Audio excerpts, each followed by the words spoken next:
Here comes another allegedly fake document submitted to INEC by a senator fighting for re-election come 2027. Should I call this an accusation, right or wrong? 5 years old primary school certificate graduate, 23 years between NYSC and law degree. Nigerians deserve an answer. This is not about witch hunting Senator Chizoba. It is not about whether he belongs to APC, PDP, Labour Party, or any other political party.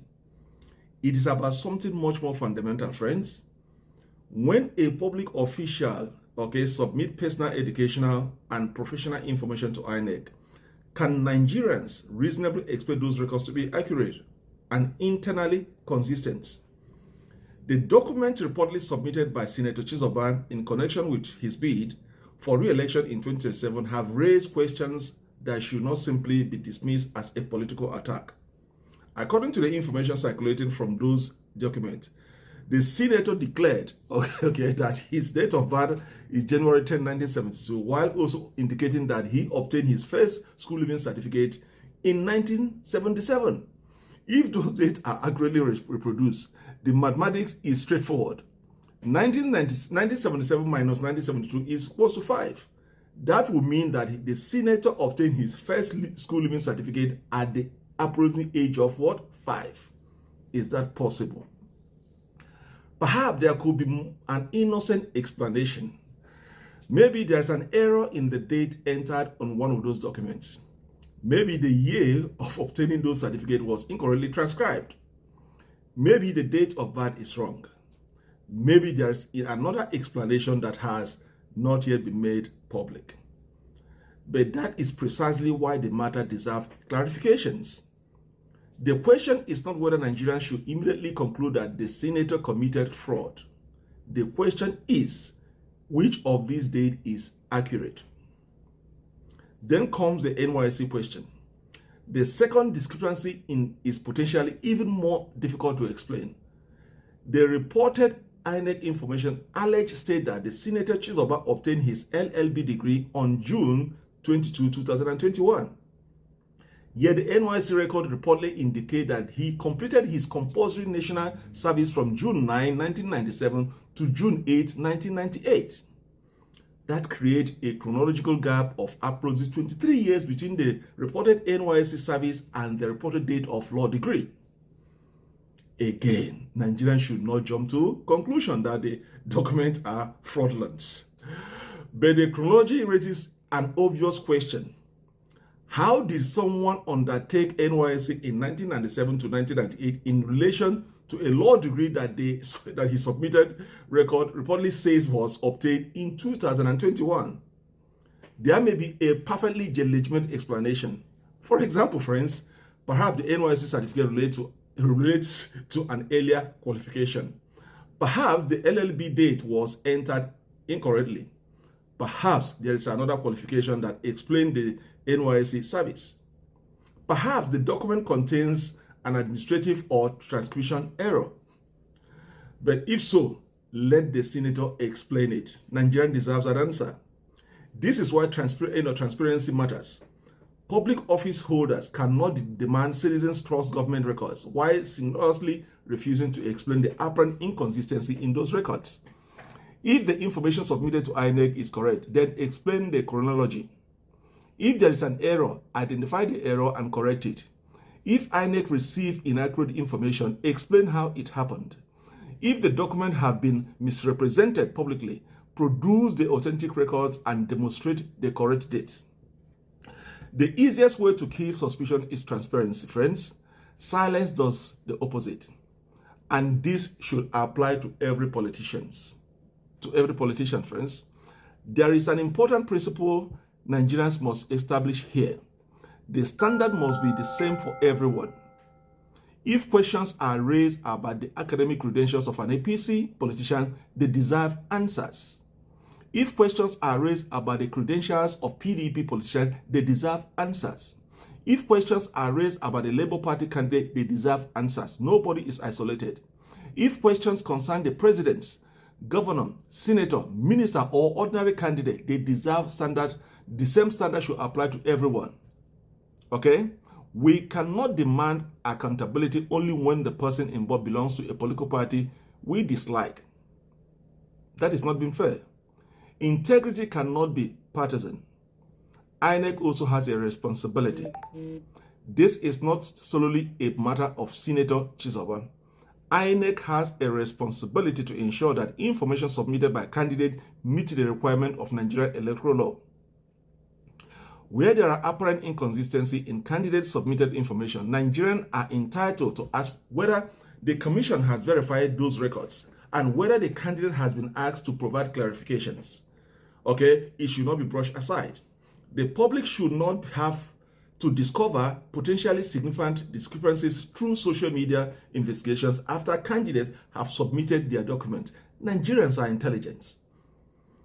There should be a transparent verification process. And where corrections are necessary, they should be made openly. The senator deserves the right to respond.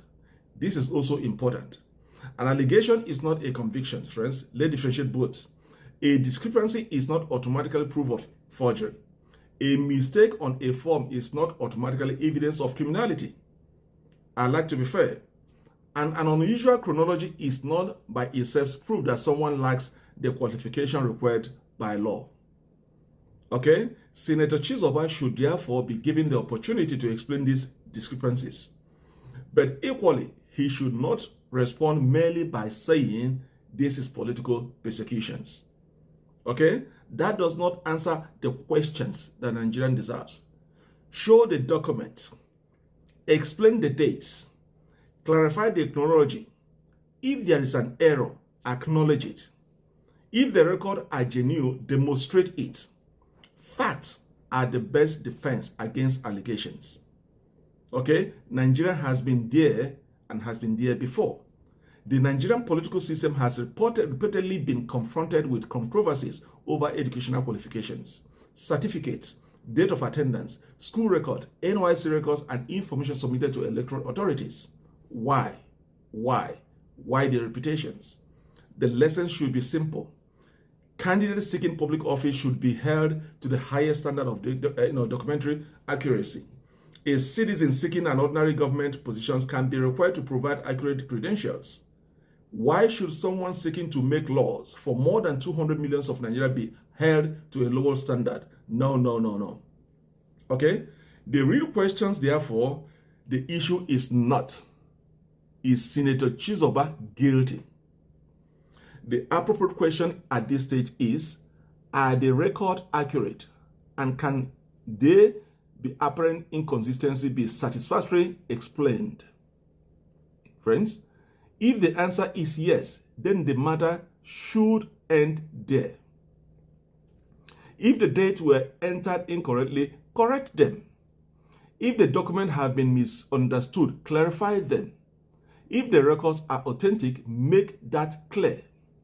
But if the investigations eventually establish that the false information or forged document were deliberately submitted, then the appropriate authority should take whatever action the law requires. Okay? No forgiveness, no ignorance to the rule of law. That is not persecution. That is accountability.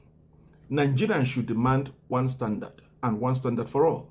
We should stop defending politicians simply because they belong to our preferred political party. That is not democracy. We should stop attacking politicians simply because they belong to the opposing party. That is not democracy. Instead, we should defend the truth, and the truth is the truth. If a politician's credentials are genuine, defend the politician with evidence. If there is an error, correct the record. If there is a fraud, prosecute it. No political party should be above scrutiny. All right? The APC should not be above scrutiny. The PDP should not be above scrutiny. The Labour Party should not be above what? Scrutiny.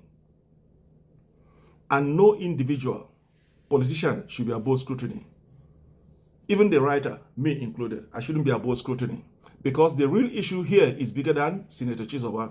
It is about whether Nigerians can trust the information submitted by people seeking the highest office in the land, or the people to represent them. A candidate asking Nigerians for their vote should have nothing to fear from a simple request. Show us the record, explain the date, let the fact speak. And if the records are clean, the senator deserves to have his name cleared. But if they are not, Nigerian deserves to know that too. Public office is a public trust. All right? I repeat, public office is a public trust. Credentials submitted to INEC should therefore withstand public scrutiny. Friends, this is where I end my response to that allegedly submitted fake documents. So let me hear from you guys. Okay, I want to read your response to this senator seeking re-elections with those dates. As I said, it's allegedly. He has the right of rebuttal to this notion. So I would like to read from you guys the response, and if you like the content, give me a thumbs up, and then look forward to the next rebuttal. Okay, I will keep reporting everything that I see on the net, and I'll give you guys my response. As I said, I belong to no party. I'm an independent. Okay, I'm here to speak the truth. If there's where I see a clerical error, I'm going to address it. So keep watching, and see you guys in my next video. Bye bye.